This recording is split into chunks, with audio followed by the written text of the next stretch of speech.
Welcome everyone, and thank you so much for joining us today for this Make It Maine webinar. We are so glad that you're here and excited to spend some time talking with us about how communities across Maine are using creativity to build places people want to live, visit, and play. Before we get started, just a couple quick housekeeping notes. Please make sure you are muted and try, if you can, to keep background noise down to a minimum, but we all understand that sometimes we're at home and we've got barking dogs and pets and families and stuff in the background. So just be mindful of that. We will be taking questions towards the end of our presentation, but as we go, feel free to drop them in the chat. And then at the end, we'll ask folks to ask questions once we get through everything. Thank you again for being here, and let's get started. I will pass things over to Ibrahim, who is going to tell you all about Patronicity and what it can do for communities here in the great state of Maine. Thank you, Danielle. Good afternoon, everybody. My name is Ibrahim Varachia. I'm the president and co-founder of Patronicity, and I'm calling in from California. I'm originally from Michigan. I have visited Maine a few times, and so really excited to kick off this program in partnership with Maine Arts Commission. So Patronicity, at our core, we're a civic crowdfunding platform. We look to connect change makers with funding partners and ultimately support community-led initiatives. Those are the things that really make Patronicity unique. The types of projects that we work with, and then the partnerships that we have with different foundations and state partners all across the board. We really focus on placemaking and community activation and community change. And we look to empower change makers. Those are artists and entrepreneurs and activists and people on the ground that are making and creating and building vibrancy across neighborhoods. I have a poll question. We have a couple questions that we're going to be pulling up throughout the conversation today. Feel free, please respond to them. Just gives us a little bit of feedback. Our first question actually is, what up? Sharing your familiarity and experience with crowdfunding.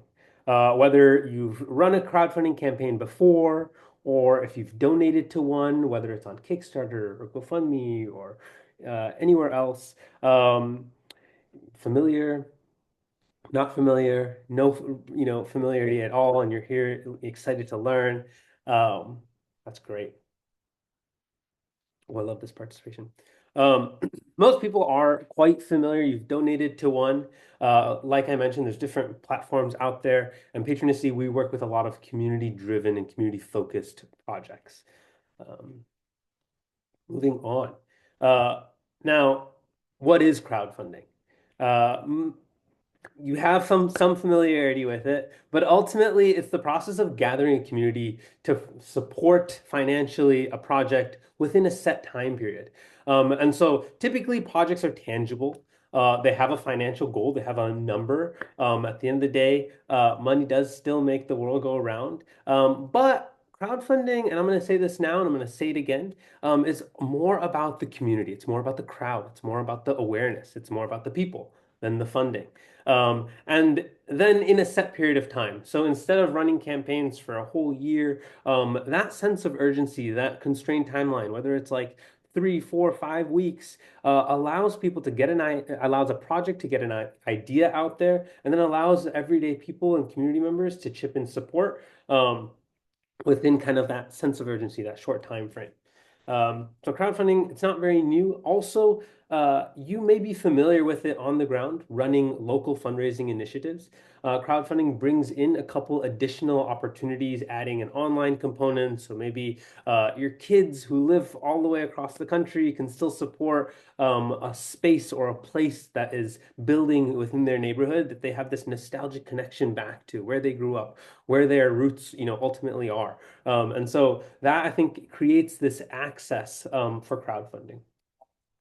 We're really excited to partner with the Maine Arts Commission to make this program possible. Danielle, can you share a little bit about what kind of inspired this program to come together? Absolutely. So the Maine Arts Commission really was excited to partner with Patronicity to offer Make It Maine because we really do believe that creativity is a powerful tool for building strong communities.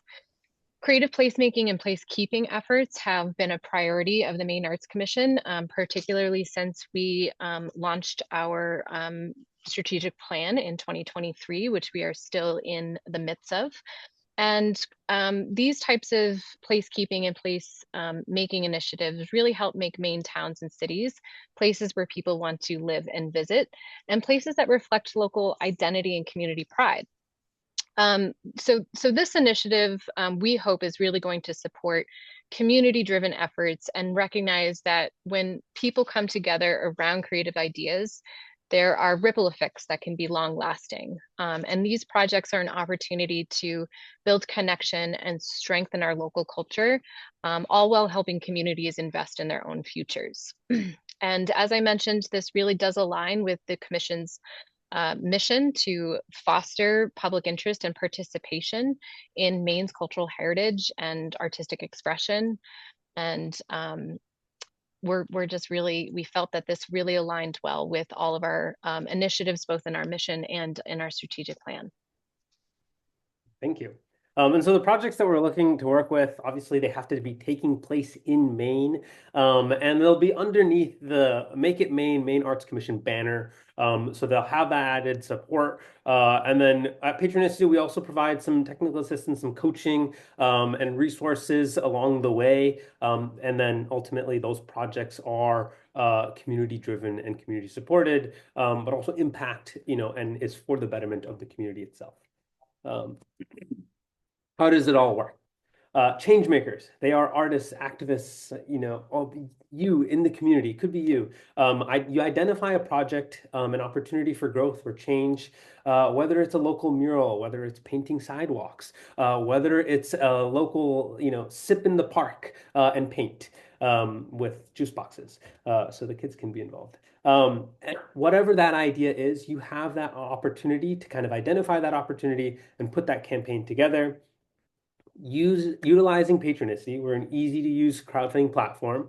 We do provide project coaching, support, resources. There's someone there to email and respond back to a question, help you better shape that budget to ensure, hey, this is a little bit too large, or this should be a part of what I'm trying to communicate to people. And then ultimately putting together that strategy to reach out to the community. And this is where, I think the magic of the real thing happens is the community members become a part of the buy-in towards those projects.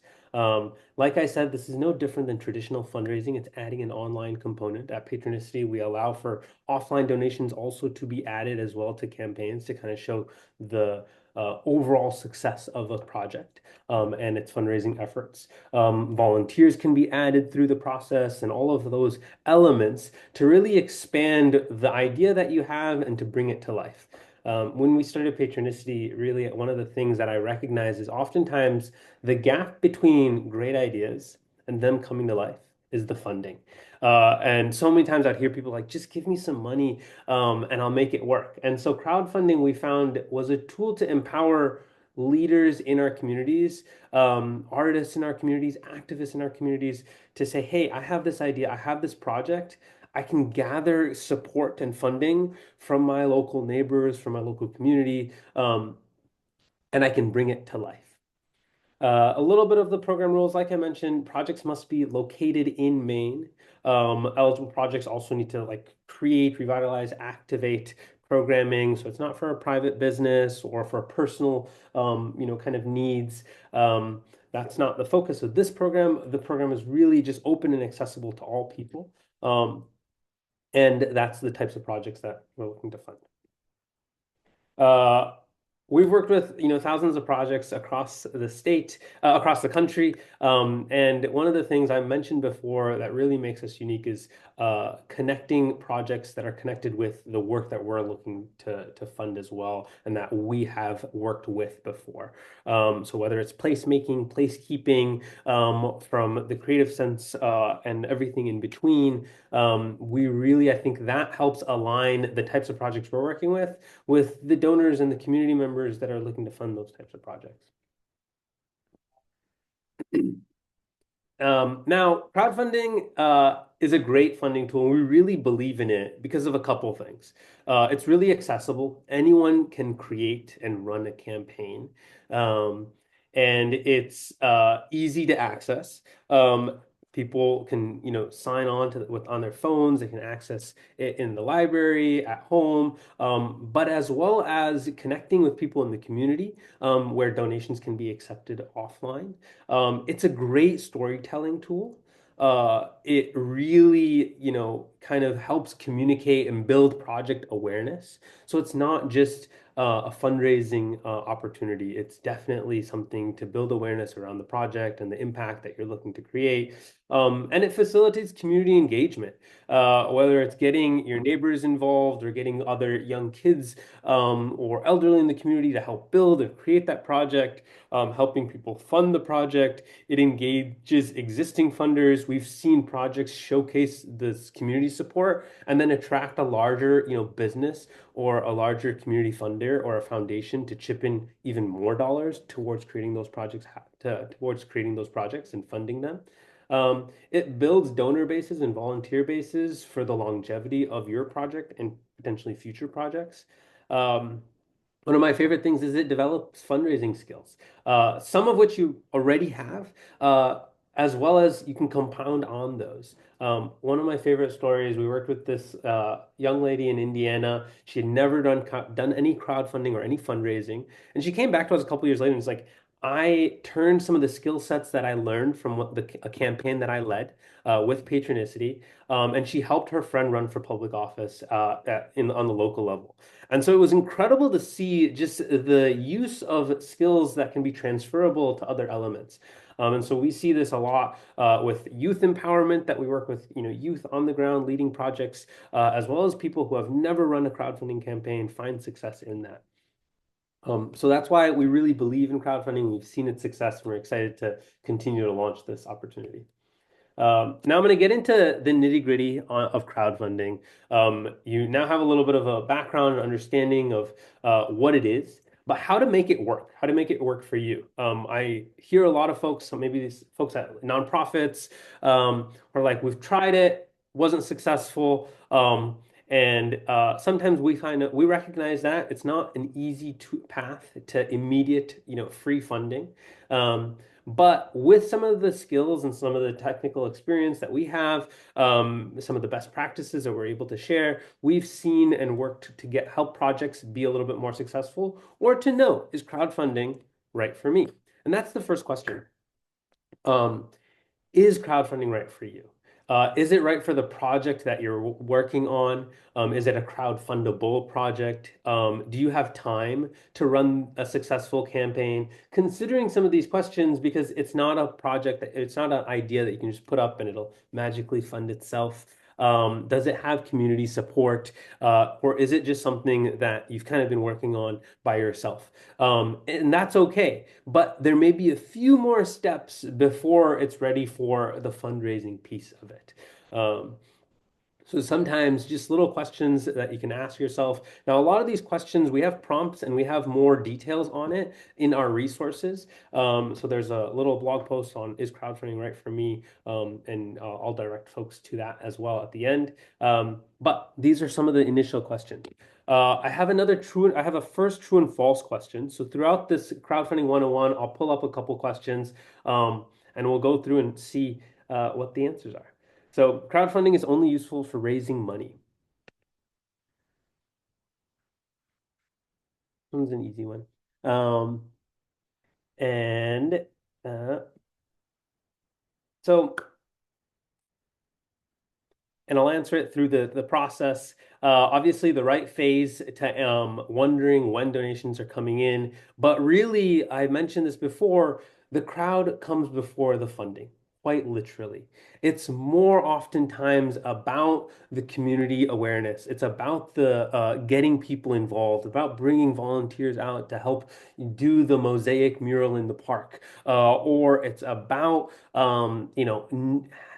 building awareness so that when you have that sip and paint on the beach event that you're hosting this fall, you might only have 50 donors, but you'll have, 150 people who have heard about it, who have been talking about it, and who are excited to be a part of it at the end of, the summer. And so it definitely is more about building public awareness. Um, it's about engaging communities. It's about building that donor base. It's about generating publicity. And so those are some of the things that I recommend people consider when thinking, am I looking to just raise a lot of funds? Or am I looking to add more to this project than just the funding? Obviously, the funding is the core piece, it is the element that makes it move forward. But there are other elements that I think you can build upon from that success. Um, Ready to crowdfund? Is it, still considering a right time, ability to execute on this project after, and once the funding is secured? That also is a really important piece because you might have an idea, but you don't want to plan for it too far out ahead. So people like donors and patrons, they want to be able to support a project and then they want to see it come to life rather than, hey, it supported this idea, and then we have another 2 years of planning before it actually, is seen in the real world. So all of those timelines are really important. Whether you have that budget that's confirmed, so you know, hey, I know how much this is going to cost. I know what I'm going to need. I'm going to be wanting to paint the sidewalks, but actually the city needs approvals. And so having all those things ahead of time in place before you launch the campaign will ensure that it runs successfully and that it will actually come to life once the funding is secured. And I believe I had another true and false question. I forgot it.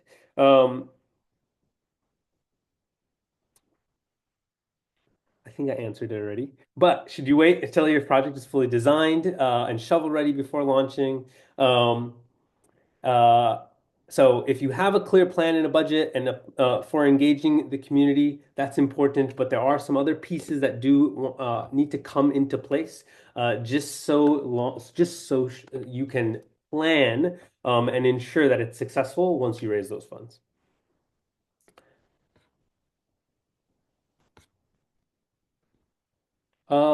Gathering your team. So we work with a lot of projects that are led by a single person that wears five hats. Um, and that is okay. However, gathering a team is also, one of the biggest steps to running a more successful campaign.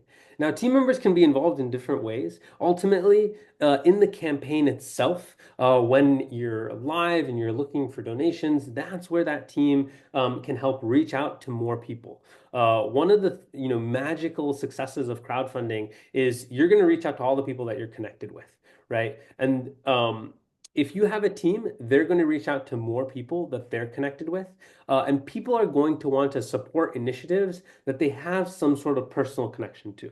So the more people on the team, the more that you're able to build that awareness, and the more you're able to build those connections back to the project itself. Then if you're able to transfer that opportunity so that all the people on your team empower all of the folks in their networks to find a friend, a neighbor, a colleague, to chip in even a dollar to make those projects possible, all of a sudden it starts to create this ripple effect. And we see this over and over again on really successful campaigns where people are excited about the project. They're not even a part of the team yet, but they're just sharing it with their neighbor about something that they want to see come to their neighborhood or to their backyard. And so, gathering a team, it's really important, because it also share some of that capacity, some of that enthusiasm, some of that time, some of that energy that goes into running the campaign, and ultimately also adds to the social capital that you've built towards the project. Uh, Creating a budget. I talked about budget, and budget is really important. Now, when we think about crowdfunding, they are smaller budgeted projects. They may be a part of a larger budget. So you might have this, $25,000 project, but you're looking to raise the last 5,000 to square it off, right? And that's an incredible opportunity to engage the community to fund them. Now, we typically recommend think about the smallest amount of funding you need to get the project just off the ground. You can always expand, and we're very flexible about increasing your budget and what we call stretch goals. But we encourage projects to start on a smaller budget to identify what is your funding needs. What do you really need at the bare minimum to make this possible? Um, and people love to buy into success. So when community members see, hey, this is an attainable goal within reach, they're more likely to commit and they're more likely to give a little bit more. That's what we've kind of found from like all the statistics on, uh, you know, uh, donor and philanthropy mentality. And so those are elements that come into play when you're creating that budget. What is the bare minimum you need? Set that at as your budget, and then you can always grow upon that as you reach those goals and as you build towards a larger project. Um, Also, determining what you have the capacity to raise funds for. So those may change depending on your team, depending on the time of the year, depending on what the project is. And so for some, projects and some folks, $5,000 is a huge ask. For others, it'll be a little bit more of a walk in the park, right? And so understanding and identifying what is your project, what are the needs of that you have, and what is the capacity that you'll be able to raise those funds. And success, and the view of success is really important. So if you're trying to raise 5,000 and but you really want seven, but you could do it with five, and you raise, five, it looks really successful. But if you raise five of a $7,000 goal, it looks like you still fell a little bit short, even though you're going to be moving forward with that project. So those are some considerations on budget. I'll bring up our third true and false question, and it's for the next topic. The majority of crowdfunding success comes from people you don't know, like random internet donors.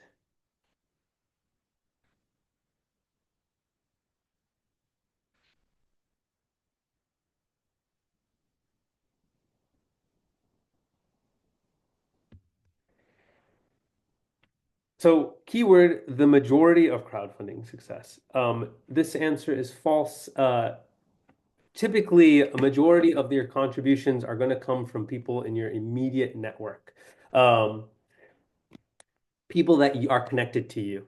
And one of like I think the most clear example of this, I noticed even before my time in fundraising. When I was young, my mom, she's a breast cancer survivor. She had breast cancer, and she ran the Susan G. Komen, 3-day walk. But for that, she had to raise some money before that. And so many of her friends, she told me this, like so many of her friends, she was so surprised that for the first time ever, they gave to, the fight against cancer. Now, fight against cancer is something that we're all on that team, that side of the team. Everybody is going to say, "Hey, take my money. This is a project. This is an initiative that I really believe in."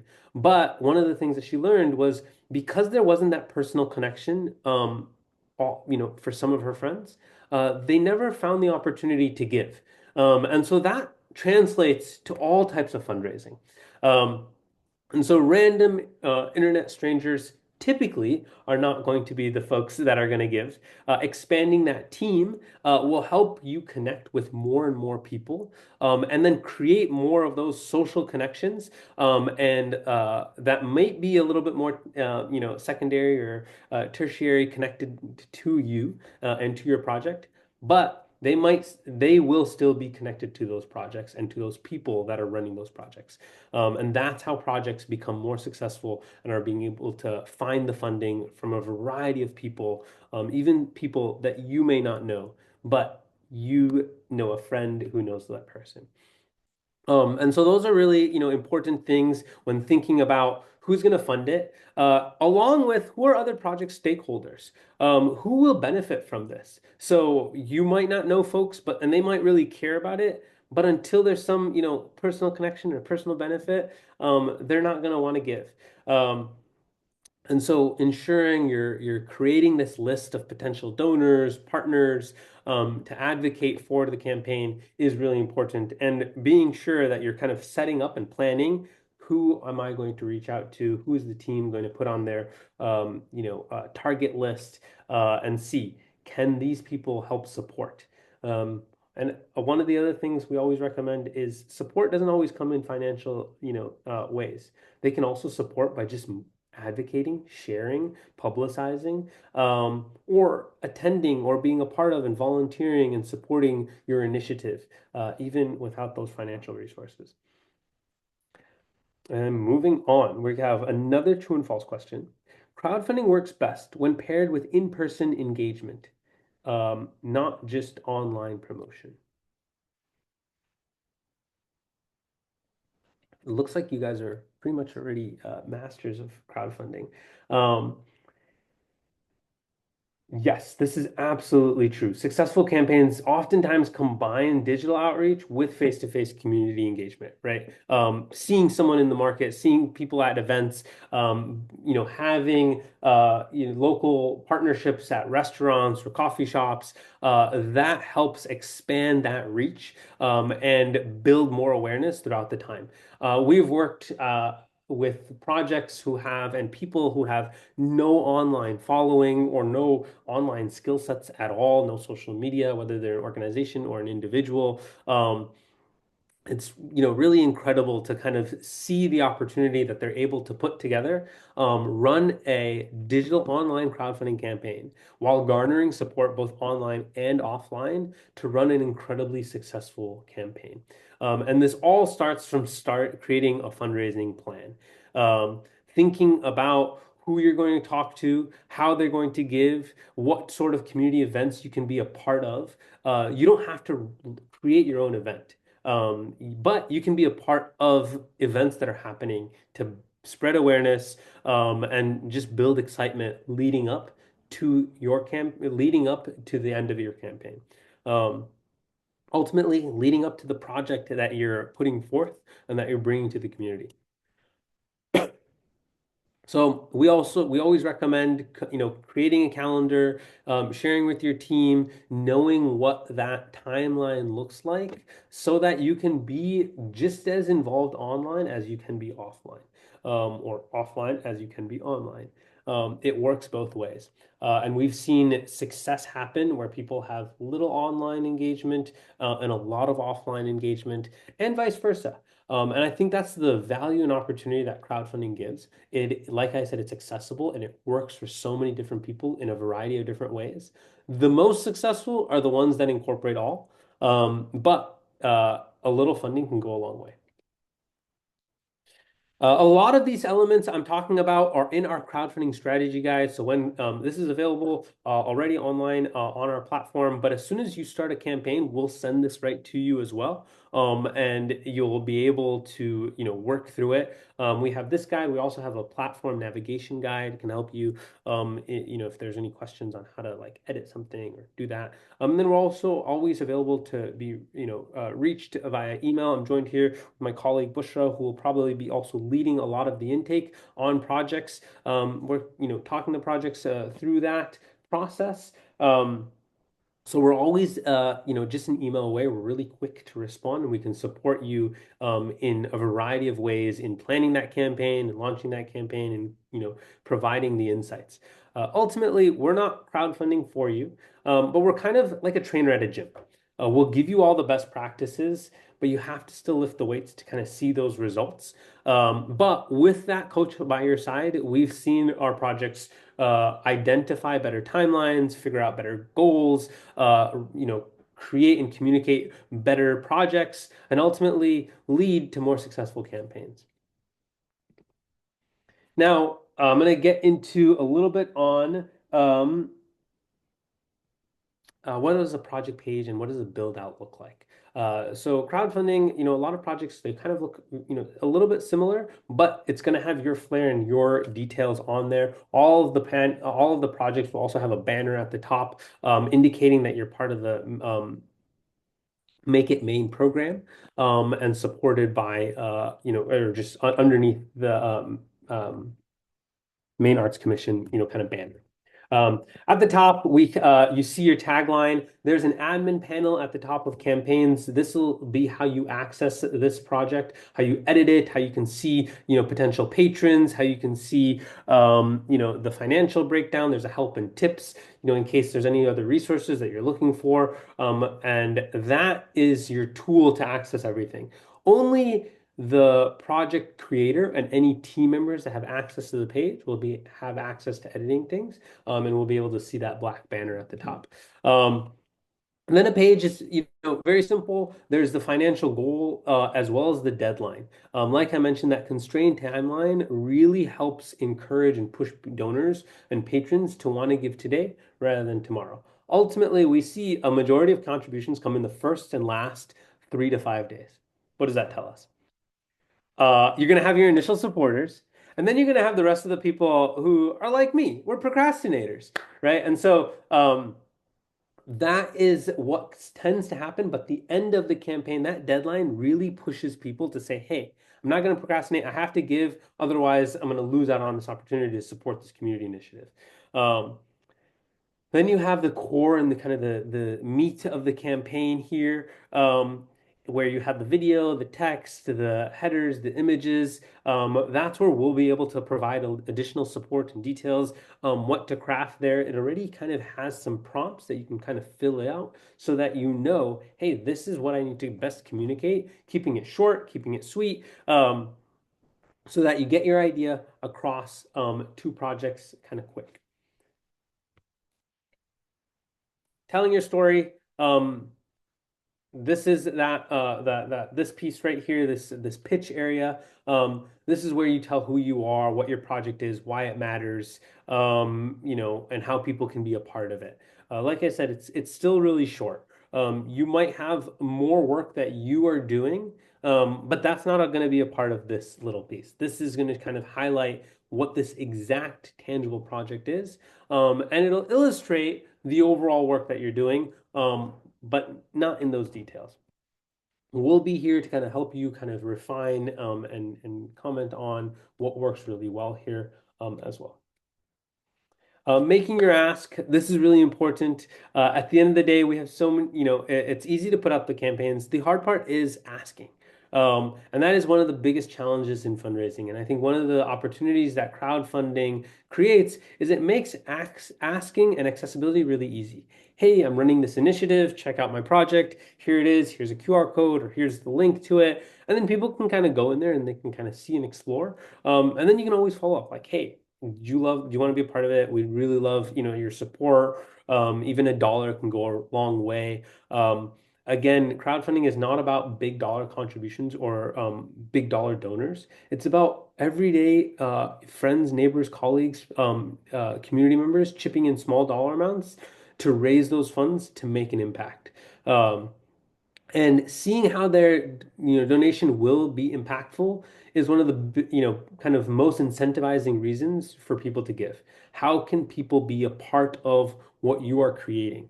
And as change makers, as leaders, as artists, as entrepreneurs, as activists, in your community, you're kind of leading with this vision and you're inviting people to be a part of this journey together. And that is really important. That's kind of the idea you want to bring people along with you on in a crowdfunding campaign. Um,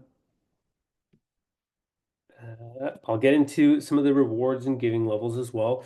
Giving levels and rewards, they don't have to be tangible. We have a whole page on different ideas. We can, bounce back ideas with you as well. We love impact rewards. So you're putting up a mural and you can say, hey, for $10, help us buy a paintbrush. $25, you help us buy a bucket of paint. $50, help us buy the set up the ladder. I know ladders cost more than $50, but the idea is that it's creating this impact that empowers patrons, empowers donors to feel my contributions are going towards creating this project and bringing it to life. The other element I want to talk about on the right side of the screen, is offline donation. So we have the ability to create an offline donation. So say you get your Aunt Jean loves the work, but she's like, I don't want to give online. I don't like the internet. It's not for me. Great, no problem. She wants to give you that $100 check.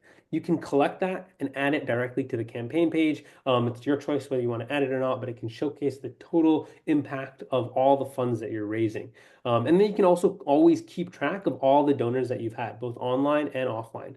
Or say you had a local event at the neighborhood, community event or church or whatnot, and you collected a bucket of or a hat full of dollars. You can add a group donation, and you can even select how many estimated donors were a part of making that possible. It allows you to track and showcase the impact and the success of your campaign, both online and offline. Now, as I wrap up, I want to come back to one of the most important pieces of this. The crowd comes before the funding. Crowdfunding is about the community. It's about that social capital that you and your team has and is building towards. And that is where kind of the ability to raise really matters. It's about publicity. It's about connections. And ultimately, it's there to incentivize and connect people to the impact of your work. So these are really key important pieces that make crowdfunding a lot more successful. The keys to success is having that strong network, having the team, doing groundwork. So you can't just put up a campaign overnight. Making sure the community is, aware of it, thinking about like what the project is, making sure, if you're doing painting the crosswalks, and you haven't gotten city approvals, even though it mitigates, and slows down traffic and it creates beautiful design in the community, it still needs, city and probably like, Department of Transportation approvals. They can be done, but it does take, groundwork. So you're not just launching a project, and then don't have the next steps in place to make it happen. Having a great pitch, having great, incentives, having a plan, recognizing that it's going to come from many small donors and maybe a few large ones. Personal connection, personal touch, having relationships, building relationships, expanding on those relationships on how people are connected to you or that project, and never quit. Crowdfunding is not a sprint, it's kind of like a marathon. We're in Winter Olympics time, so maybe like a biathlon and a cross-country trek. And so that's what it sometimes does feel like. It is hard work. But with a team and with all of these elements, you can definitely, achieve and be successful, and take home gold. The last thing, patronicity resources. I talked a lot about different, questions, where they come from. We have a bunch of resources that can help guide those questions a little bit more in depth.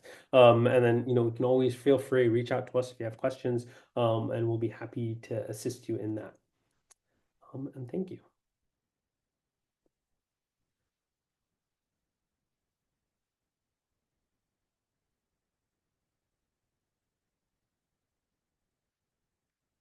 I will turn it over to Daniel and Eli. If I know there's also questions that may have been collected. If there's anything else, we have a few minutes for questions. Then I think we have a couple wrap-up announcements as well.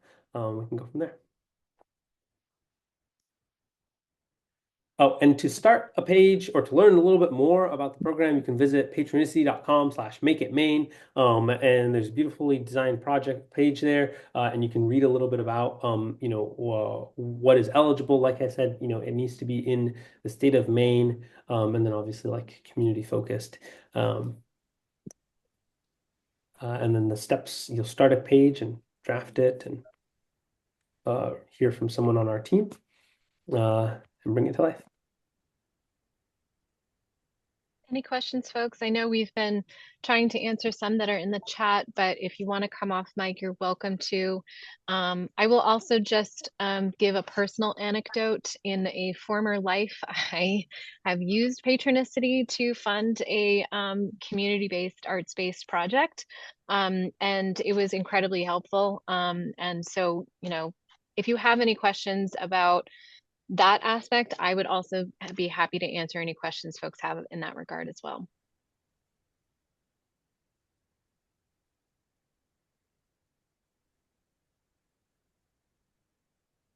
I have a question. Okay. Yes.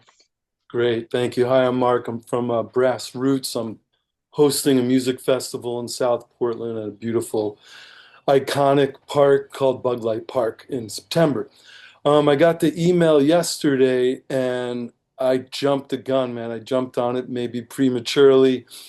Got it. I felt like I got in over my head. So I'm wondering, when would I expect approval and coaching? I don't know if that makes sense, but I just came out of the gate running because I'm excited and I believe I fit the criteria, and I'm really excited about the project. I'm highly supported by the city, partnering with many departments, commissions, and committees. So Yeah. that's where I'm at. Absolutely, Mark. We saw it. It looks like a great project. I think we were just waiting for the end of the webinar to move forward with any projects. And so you should be hearing back really soon. Yeah, it looks really great. I have a question. Does the Arts Commission have any role in sort of jurying what goes forward, or is this just it's entirely through patronicity?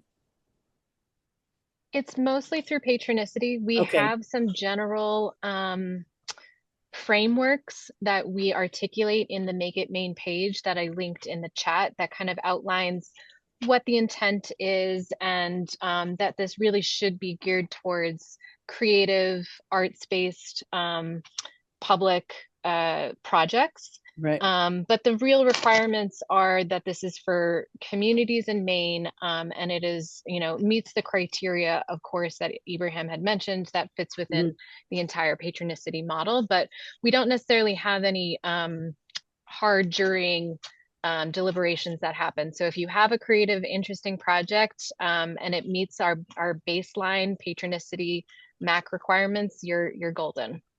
Okay. Yeah, we've worked with the team, Danielle and her team, to identify and really create and craft a program. But really making it accessible for anyone and everyone's ideas.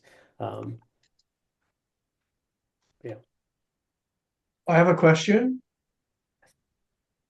Yes. Yeah, how does your company make money in this process? Yes. Just curious. Great question. In two ways. One, we collect a fee on dollars raised online. Donors and patrons have the option to cover those fees at checkout. It's pretty transparent. There's a whole financial kind of breakdown as that goes there. That fee is 5%. And then we also partner with different organizations across different states, and we facilitate relationships and build programs and charge them fees to kind of make that work. Ultimately, we're a social enterprise, and so we put community first. So we are successful when more projects are more successful. And so we want to see the success of projects and communities grow so that we can kind of continue to support all of that builds vibrancy in our communities. I have a question. I guess I'm unclear on Maine Arts Commission. It says, Danielle, you said that you will absolutely help market funded projects, but is there any marketing and uplift during the campaign? And sort of a two-part question that I see other people are asking, so I'll just say it out loud. Like, how can you just clarify how this is differentiated from me just running a crowdfunding campaign off of a competitor of Patronicity at a lower rate? I'll answer the first part and then I'll let Ibrahim, you answer the second half of that. So yeah, I mean, we will absolutely be promoting this as a tool and a resource, and highlighting projects, all of the projects that are currently utilizing this. And we would be happy to work with folks in order to provide additional publicity and marketing once they're fully funded, and we can spotlight those, and we can discuss what that looks like in further detail. If you want to email me, I'm happy to do that. And Ibrahim, if you want to answer the second half of that. Yeah. And aligned with that partnership, we're looking to just continue to support projects you're welcome to kind of go anywhere, but we have a platform that aligns with the types of projects, with also in partnership with Maine Arts Commission, and then we do have some, assistance and coaching. You have someone you can email that will respond to you, and so you're not only alone in the dark there. And we kind of see, other platforms, it might be a little bit challenging to reach out to anyone there, and so that's really important for us.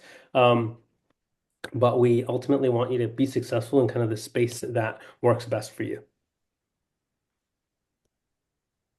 Thank you. I have a Can question. you, oh, I'm sorry, go ahead, sir. Oh, sorry. I just had a question from the Maine Arts Commission. So if we're using this platform to raise funding, but we're also kind of applying for an arts grant that's like a matching grant, can those funds be applied toward that match?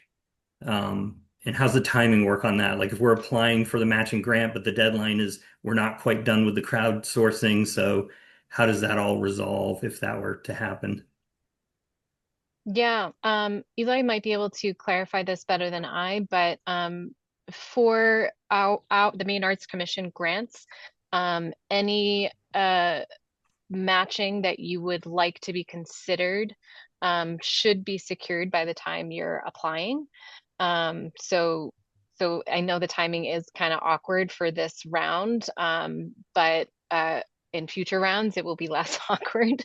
But Eli, I don't know if you had anything additional you wanted to add to that. I don't think I have anything solid to add to that. I think that we certainly considered that, and we know that how our timelines of grants work out, that it was never going to work out perfectly, but can certainly use the funds that are raised at the time of application. And as this grows and we see merit in this, we can rethink how that works a little bit.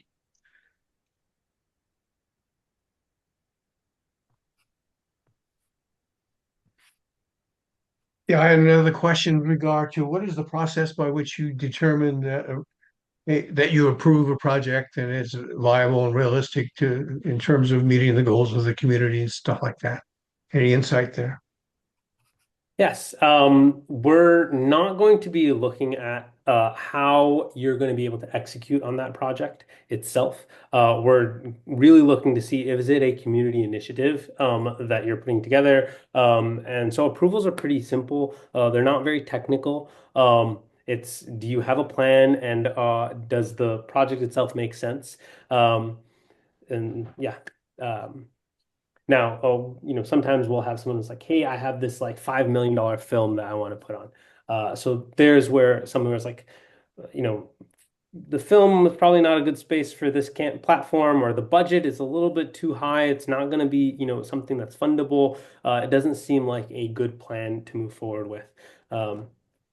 But yes. Good. That brings up another question. What typically is a range of the amount of funds that folks ask for? Is it 500 to 100,000 or something like that? Yeah, great question.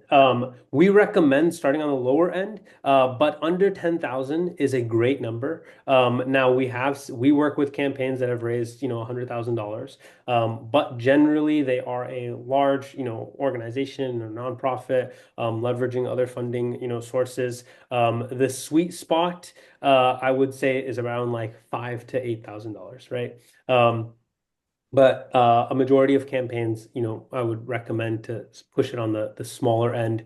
$1,000, $5,000, to start is the sweet spot. And is it significant that the artist has, or the company, the entity that requesting the funds has a certain amount of money in the game and then asking for additional money to finish it, or does it really make a difference there? It's not required, but sometimes communities can kind of see, hey, this is what has been already invested. And you're able to showcase and communicate that, right? Sometimes it's not always like hard cash. But you're like, I've invested all this time and energy and planning, and there's these other in-kind services that have come in, and now I'm looking to close this gap, right? I need this hard cash amount of $3,000 to buy these supplies or to make this happen. And that's where community can kind of see there's been investment, and this is, just to get this project over the finish line. We find that communities love to see that type of, initiative. However, it's not required. We have also seen projects that are like, I got a $5,000 budget. That's all I need. There hasn't been anything there. We're Right. just need all the supplies to make it happen. And it works, just as well. Well, it seems like the project needs to be credible. So if someone's invested money and we need a certain amount of funds to finish it in a way that supports the community or whatever, that seems to make a lot of sense that you would want to do it that way. Absolutely. Otherwise someone's throwing money at the wall. Will it stick? I don't know. Yeah. Anyway, yeah. Thank you. That is a great point, and that's kind of I think one of the beauties of the program itself, and the opportunity is we're here not to approve projects and say your project is not good or not. We're just to make sure it fits the parameters of kind of the initiatives, the community initiatives that we're looking to support. But the community becomes a part of that viability, where they're like, I've been hearing about this. I know that this team or these people or this person, this artist can get this done, and it's going to create such a change in our community. Um, and they're going to help support that initiative, right? And so that's where that groundwork comes in. That's where knowing the community, and knowing and not having just like an idea born in a garage. Those Right. still can work, right? But having some of that pre-community support so that when you bring that idea to a campaign and you're looking for funds, people trust, believe, and know that their dollars are going to actually go towards creating change, Right. and creating something that they believe in. Yeah, that credibility is important. Yeah. You mentioned parameter. I don't mean to hog all the questions here, but I'll finish here shortly. You mentioned parameters for the community. Can you kind of highlight what are those in a concrete sense? In That makes terms sense. of program parameters, you can go to the Patronicity / Make It Maine, and there's some eligibility details there under the Learn More Ah, section. okay. Essentially like eligible programs and projects, everything from activating public gathering spaces to pop-ups for markets to public art, projects demonstrating that they'll create, revitalize, activate space. The key are things that are not eligible, so things that are not serving Maine communities, operational or organizational support is not really a fit for this program. Um, Right. Projects that are in the planning or design, phases only. We do know that's really important, especially for larger scale projects, like they need the plan to be able to get the renderings or something like that. But that's not Right. really the sweet spot for the fundraising or for crowdfunding. Um, yeah, and Cool. projects that are supporting a political party or things like that are not eligible. Yeah, you mentioned pop-ups. My artist colleague is great doing really natural, large installations, and maybe on a monthly basis. So is that something that would be considered getting funding for something like that? It sounds like it. They're Yeah, monthly pop-ups. Yes, it sounds yeah, like. they're kind of temporary, but they're for the community, whatever community she might be placing the installation in, to benefit the community and experience the art in some natural way. Yeah. Anyway, thank you for answering all my questions. So, Appreciate it, Dennis. Thank you. yeah. Anyone else?